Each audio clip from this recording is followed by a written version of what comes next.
Hi, this is J L Zaring with 1LifeLive, and this vlog is going to be about my 2007 Ford Expedition. And this too I'm holding up is the second time I'm doing this, because I did this yesterday all to find out that the wire to my microphone wasn't quite pressed in all the way. So to my utter dismay, when I went to look at the video to upload it, there was no sound at all, like zero, zip, nothing. So here I am again, out here trying to bust this out before I have to go in for more wonderful, fun spine injections. Yeah, you heard me, spine injections. But I will say that, I think I said this before, that pain definitely lets you know you are alive, okay? So I'm definitely alive. But back to my Ford 2007 Ford Expedition. It is a limited, and before I forget, most limiteds come with a captain seats. I do not like captain seats, so I ripped off the armrest, bought a used center seat from eBay and stuck it in. So that is why mine has a bench seat. So a little history. This 2007 Ford Expedition was completely stock when I bought it. It was simply known as a classic mall crawler. The one good thing it did have, which I will say, was the off-road system, and that is known as control track. Track is TRAC for those that do not know about control track. It's basically an electronic system that mimics lockers. It is not lockers exactly as like ARB lockers or e-lockers. However, it mimics them to the T. I have driven Hummers, I have driven Jeeps with lockers, I have ridden in them as well. There is absolutely no difference between the feel and the handling of the two once the control track is engaged, whether it is in 4 high or 4 low, 4x4. The only thing you have to make sure is that the traction control is off. The traction control is advanced track. And you can see this at the rear. Real quick, I'll show you. Advanced track is not control track. Advanced track right here is the traction control. And control track is not traction control, like some have tried to tell me that we're a little confused, saying brakes would do this, and no, it has nothing to do with brakes being utilized at all. Once the control track is engaged, it actually locks completely the front and rear shafts, where they spin equally on each side. So much so that even if you are on pavement, just like regular lockers, and if you try to turn left or right, you will start skipping and hopping, because the outer tire or inner tire, they will not be turning different speeds. They will be turning identical speeds, which will cause the skipping and hopping and can cause damage to your drivetrain. So don't do it. Only put it in 4 high and 4 low with the control track off-road, or mostly going in a straight line for the pavement. Okay, I have a worn Xeon 10 synthetic rope. This is a multi-mount winch. What that means is I can stick this multi-mount winch in the front or the rear. And guess what? I have to keep switching arms throughout the whole video. If you watched one of my past videos on where the direction is going on my vlogs, I cut down this huge bush tree, and my arms are still dead. In fact, this arm doesn't even quite, my thumb tendon doesn't even quite work that well.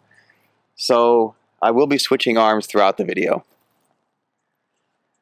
If I had a recommendation, if they came out with a 12,000 pound winch, I would have got that. But they, as of now, do not.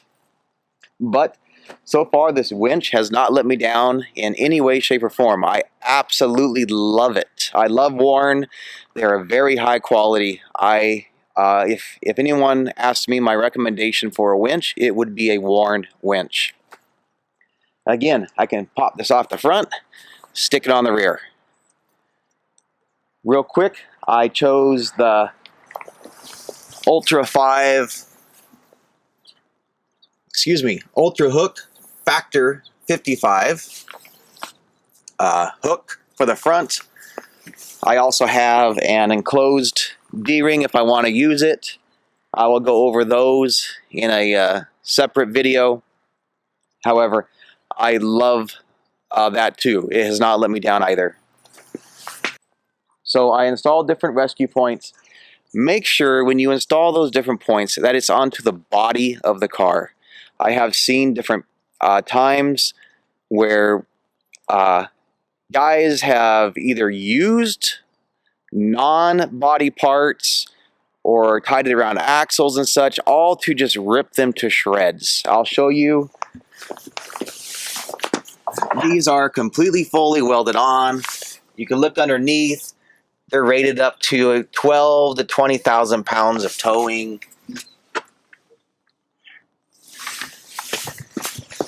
A little quick word on this front hitch. It turned out to be more than just a front hitch. It turned out to be a great guard. And what I mean by that, at first, I was a little upset with the clearance. However, it completely acts as a guard to my lower control arms. So if I were to smack some huge rocks, which I certainly have, it hits the front hitch mount first before it hits my lower control arms. And I have so far always had time to stop. So I've been very pleased. When I go off-road, I click up the D-rings to get them out of the way, lower them. I just use different magnets up there, and it keeps them from getting hung up on large rocks. I like the electrical system, front and rear, because I can pop it off and also use it for my 3,000 watt inverter. I think it's Windy Nation 3,000 watt inverter, which I have extensively tested on my Lincoln welder and my other tools, and it works great. It has not failed at all. It works well enough to do major repairs off-road, and I can use it front or rear. I have a 2-battery system. I'll show you shortly. Tires and wheels. For this particular rig, I chose the 35-inch tires by 12.5 by 17-inch. I so far have gravitated towards the Nito Trail grapplers, and they have been wonderful on the highway and wonderful off the highway. Zero issues with balance. I have not had to rebalance them at all. In fact, I've had some weights fall off, and they are still perfect. The wear and tear is perfect. Braking, handling, and cornering on and off road is perfect. And when I mean perfect, I mean for general / sporty aggressive driving. I love to have fun driving sporty fun, and they have pleased me completely as far as the handling capabilities. I also have, fun sport cars, and I drive them hard. So when I compare the two, these do very well, amazingly well. I have them on the Ford Raptor 17-inch bead lock ring wheels.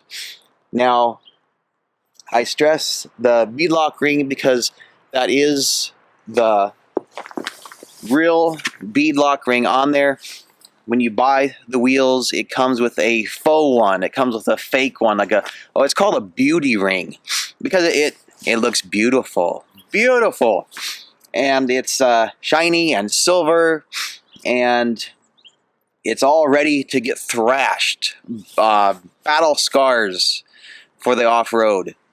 And as you will see, I have painted it several times, but again, no matter what, it's going to get damaged off-road. The only thing I recommend if anyone buys these Raptor wheels is I did buy different bolts on Amazon, and you can email me or ask me, and these bolts sit flush.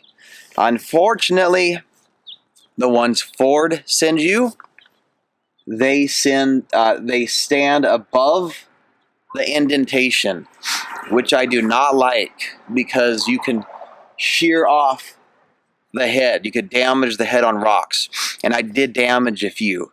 And so I investigated. I bought some better ones and stronger ones that sit beneath the indentation.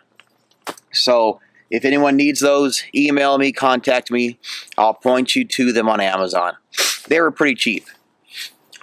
Up front, I have the Icon coilovers, and these are the 2.5-inch thick coilovers, and these are advertised as going for the Ford F-150s.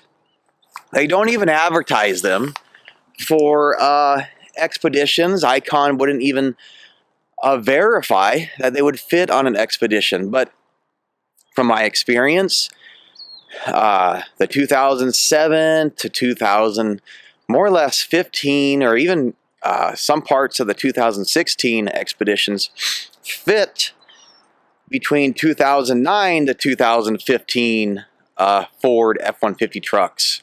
So go figure. Up front, I not only have the Icon coilovers, I also have the Icon upper control arms. With the Icon upper control arms, okay, as I was saying, I have the Icon front coilover suspension, 2.5-inch thick tubes, and that has the 3-inch adjustable lift, which more or less adjusts the front to about 4 inches over stock. It's weird how it with the geometry, but when you adjust it up, it actually adjusts it a little bit higher than what you're putting on there. So I didn't even have to put spacers on the front. I removed the old spacers because they wouldn't fit. It'd make it too high. Okay, so done with the front suspension. Let's get under here to show you the full skid plates. The skid plates are from RCI, and I had the front skid plates that cover the front diffs, the front differential, the oil pan, the transmission, and the rear differential. I just made something myself. I'll show you in the rear.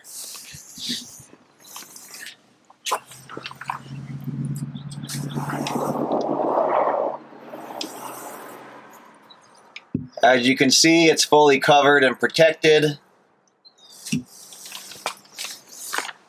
I always joke around with my Jeep friends and my brother. This is my 1% Jeep.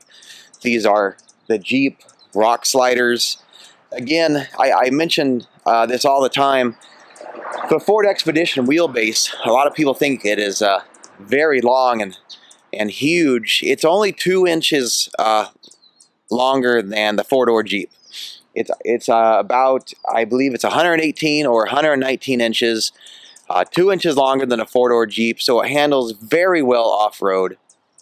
Also, it has a very tight turning radius, so it handles excellent with turning in tight situations off-road too.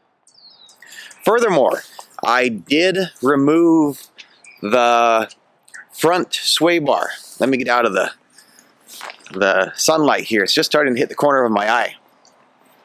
Okay, so I removed the front sway bar, and as I also tell people, that just because it works perfect for my rig, removing the front sway bar, doesn't mean it will for yours.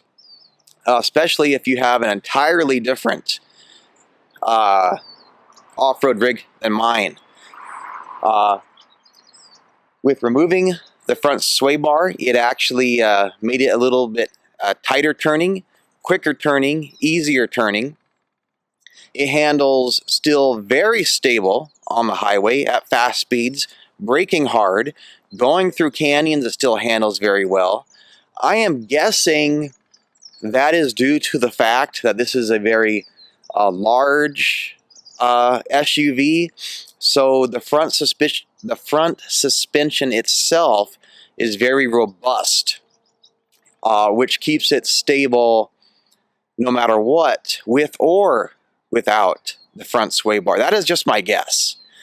But with removing the front sway bar, I have much more travel off-road, which I love. And yes, I did look for quick disconnects.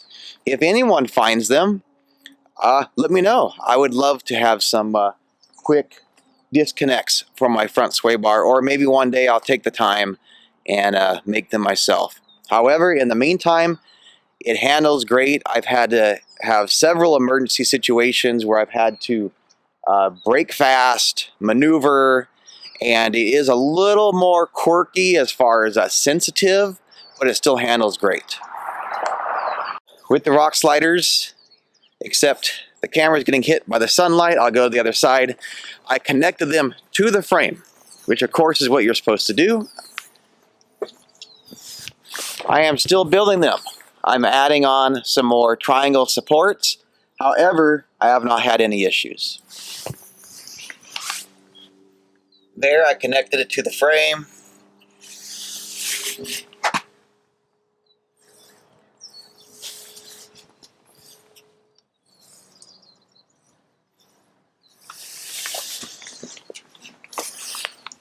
So far, so good. I love them. Okay. One quick thing with the fuel skid plate. It's plastic. Engineers claim that it is better to have a plastic fuel guard over a plastic fuel tank. It is made to bend and flex, even when resting completely on rocks. No, I don't want to test it out. If they've tested it out, great. I'm hoping to have some faith in that.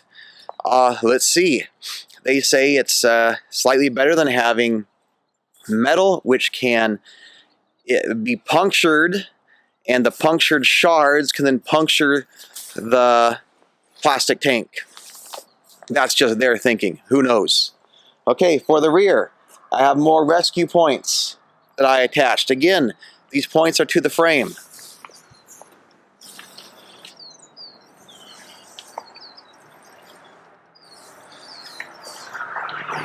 I have LED lights, which, guess what? I forgot to mention the lighting is up front, so I'll have to run up front again. Those are connected to the wiring of the rear reverse hitch light. Did I say that correctly? The hitch rear reverse lights. I think that's better, because I cannot see through those tinted windows. So those work great. Again, Amazon for like 15 bucks or something like that. I would simply recommend using a silicone on the wires, and so far zero moisture in there. For the front, I have all LED lights, and I believe they're OPT7s from Amazon, like Opt 7s. They work fantastic. I think it's $100 for the headlights. All I had to do was take the bulb shield and move it down. The bulb shield is not needed for LED lights. They were originally installed on there for the original OEM lights that had the non-blackened tip. Okay, so I'll show you what I mean. There you go. There's the LED in there, the diodes. There's the bulb shield. You angle it down so it is not covering the diodes. That works excellent. Okay, see the fog lights. Those fog lights have headlight bulbs in them, LED headlight bulbs. So it's kind of like I have 4 headlights on there. I tied in the fog lights to the brights. So when I hit the brights, the fog lights come on, and also the front LED lights. And again, those are on Amazon. I think each one is like $29. Very cheap, very easy to install. And you know, when you install them or have someone install them, you should definitely have them soldered together and then shrink wrapped together. Otherwise, that is a point where moisture can get in there and over time corrode the wiring. And eventually they'll just give out and you'll have to redo it. So just go the extra mile and solder them together, shrink wrap them tight so no moisture gets in there. Okay, I think I covered the lights now. Also, one way of thinking, the more LED lights you have, it uses less energy, so that's good too. Up top, actually, guess what? Don't you love all this jumping around? It's kind of like you're going off-road, bouncing all over the place. But that's what off-road is all about, you know, enjoying yourself, bouncing all over. I forgot about the rear suspension. The rear suspension is going to be upgraded shortly to the Icon front suspension. So the Icon 2.5 inch thick, 3 inch adjustable coilovers. I just had to fabricate the bolt pattern a little bit outward with welding some bolt stuff on to fit. But as of now, it's the Rancho Quick Lift coilover suspension with the adjustable 1 to 9 stiffness level. I've always had it on level 9. And that, because it's a shorter coilover, I've had to stick 1.5 Daystar polyurethane spacers on top. And those are also fabricated in the respect of cutting out the holes to fit the bolt pattern. Now I'll give you a quick look at that.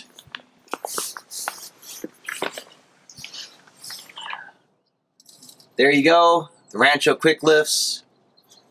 While I'm under here, I'm going to show you that I do have a full-size spare with the Ford Raptor beadlock wheel.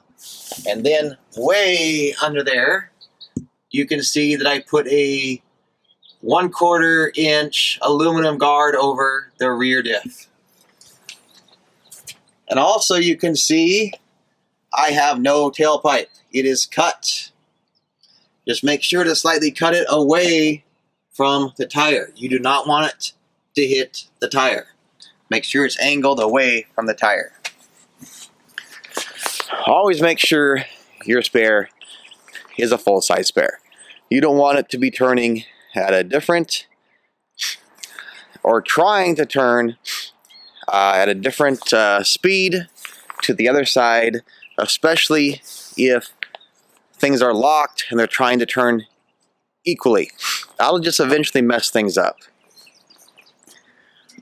Up top, got the fancy awesome shovel. Got the super cool, I'll say that again, super cool axe.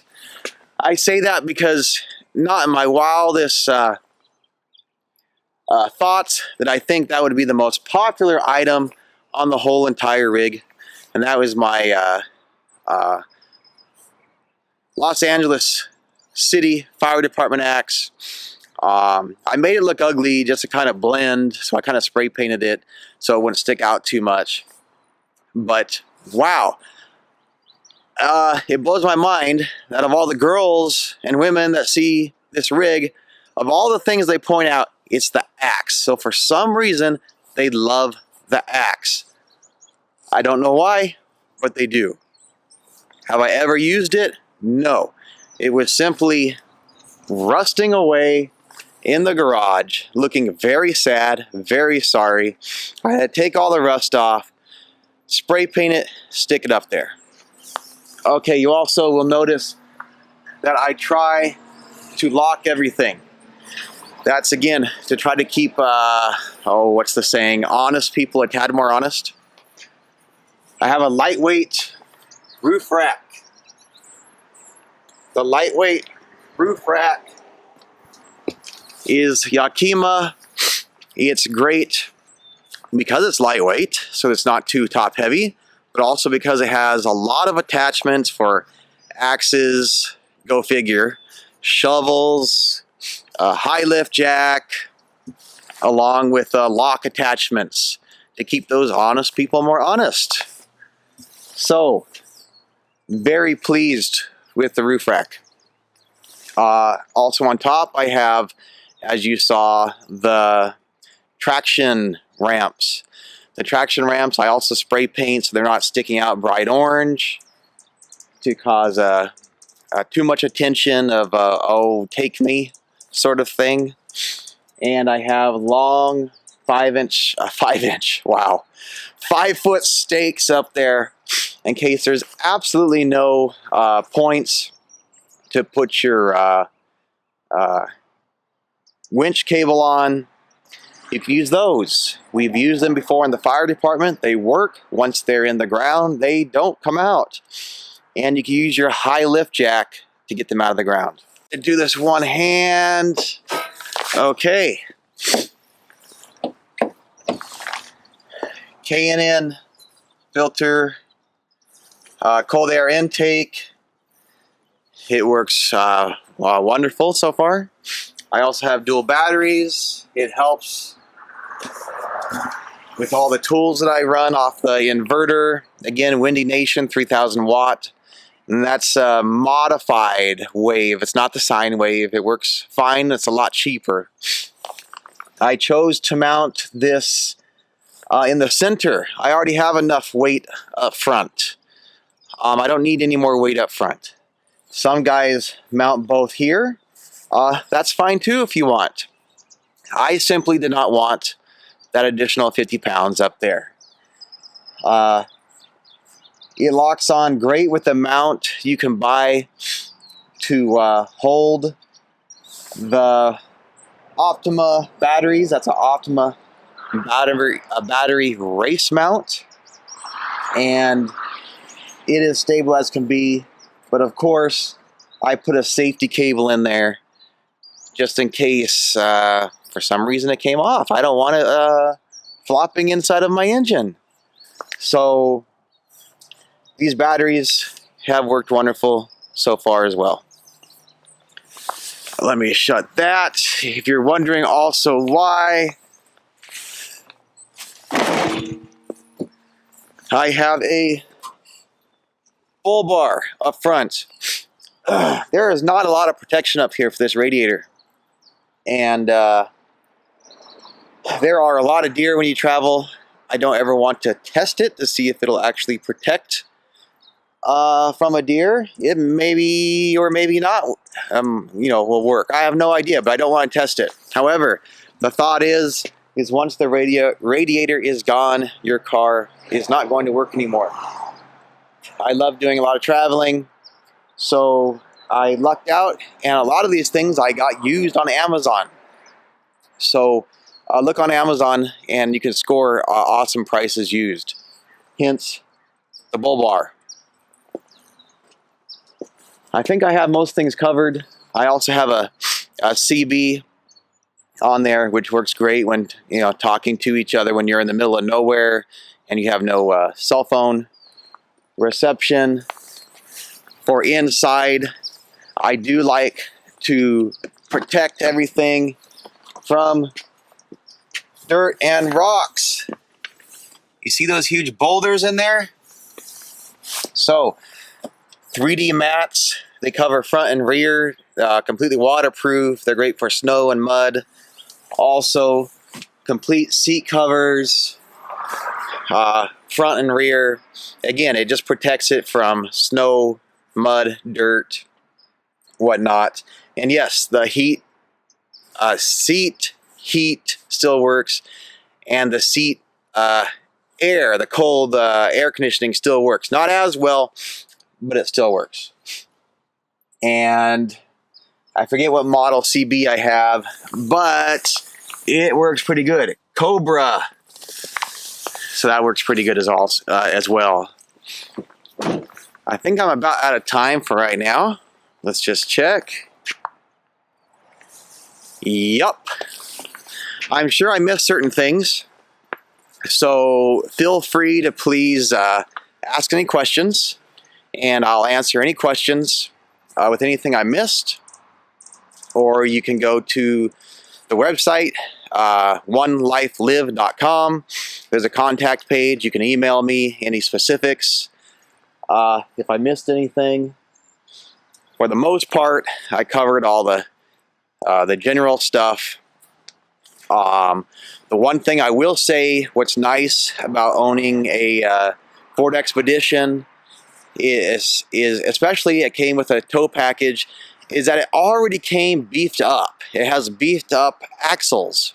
It has beefed up brakes. A lot of stronger components to handle the power of the engine, which I use an SCT programmer, which when my buddy ran the dyno test in Ventura, everything was more or less around 400 for horsepower and torque. Torque was slightly over, and that was really impressive. It shocked me at first, but then again it didn't, because I have come to find out that these car companies really hold back a lot of potential from these engines, like BMW and Porsche, the Ford engines, and over the years they just keep tweaking the computer to pull out more horsepower and torque. So it's not surprising. So that was the SCT programmer. I set it for performance. So no, my gas mileage is not that great, but the performance is awesome. And you can pick on that programmer the cold air intake and exhaust modifications and all this other stuff, including the type of gas you put in it. So if you pick a 91 or 93 octane gas, you have to put that gas in it because it's programmed for that now. So the programmer is well worth it. You could also call the company and have custom programs made to install into your rig. Again, that was on Amazon. I guess I love Amazon. So as of now, I think I got it all covered. If I missed anything, please just ask, and more videos will be coming later as far as specific videos on the front suspension install, rear suspension install, specific videos on the tools I use, the tools I carry, the welder I use and carry, emergency equipment, rescue equipment.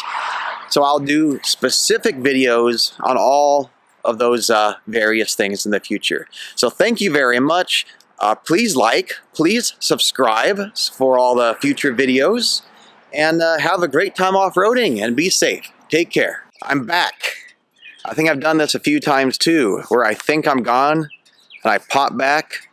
I totally forgot to show you the center seat of the bench seat, which is way cool, and also the rear cargo area, which has massive space. Okay, in here I have a professional, awesome child seat that is great for holding things like camera bags and equipment and backpacks and locking it all in place.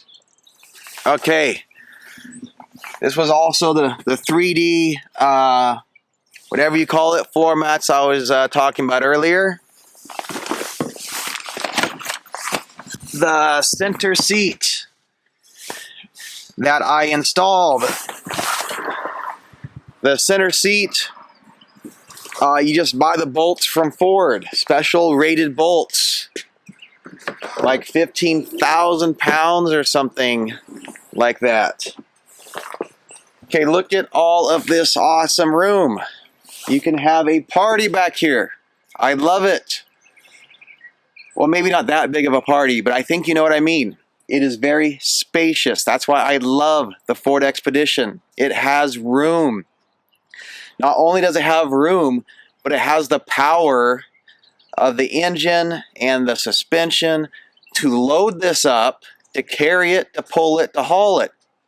Now, I know what a lot of you might be saying, that it's a gas hog, and I'll get back to that in a second because I've done tests with that, and I think it's pretty equal to a lot of others. And that's a funny thing to say too, but I'll back that up shortly. Okay, I have a net up top that holds a lot of jackets and such. It works great. I have a step, which I will talk about later. It attaches to the rear tires to get things on the roof rack. It's great. I choose not to have all the cabinets and everything back here on purpose. I like to do a lot of hauling. Christmas trees, mountain bikes, etc. I like a big open space.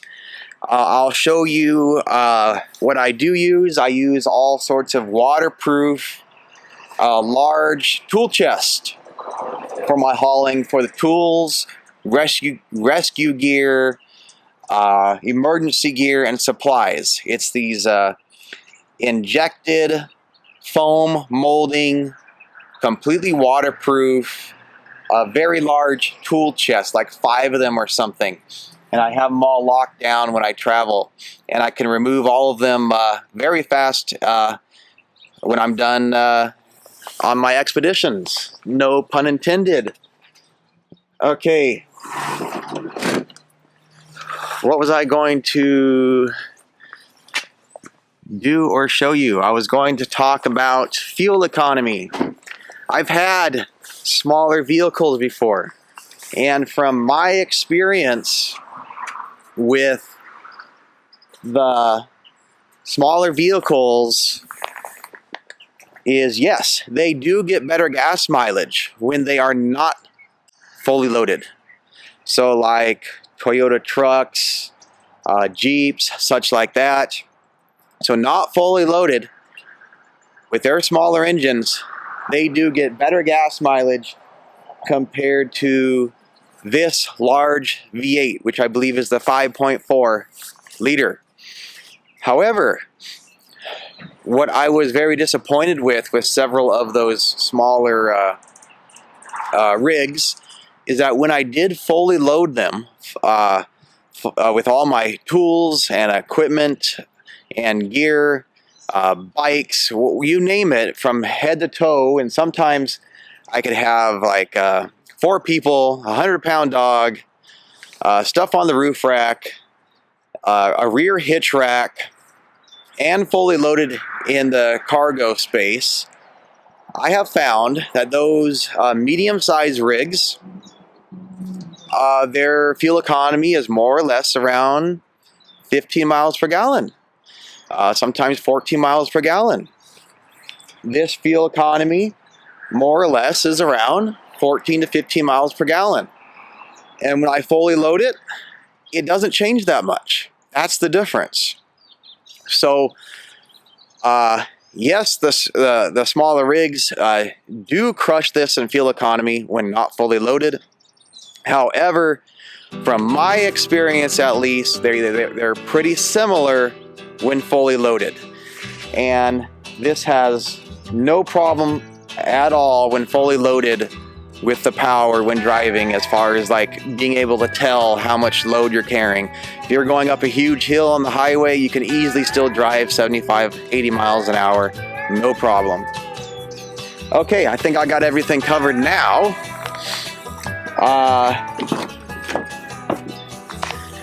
So you could do a lot of storage under these seats. All these seats, of course, lay down flat, so you can sleep here if you want. I don't exactly do that. Now, I think I have everything. Let me get out of the sun. Now, I think I have everything covered. So thank you very much. Please like, please subscribe for all the future awesome videos to come your way. And again, if I forgot anything, just ask away and I will shoot you the answers. Take care. Thank you.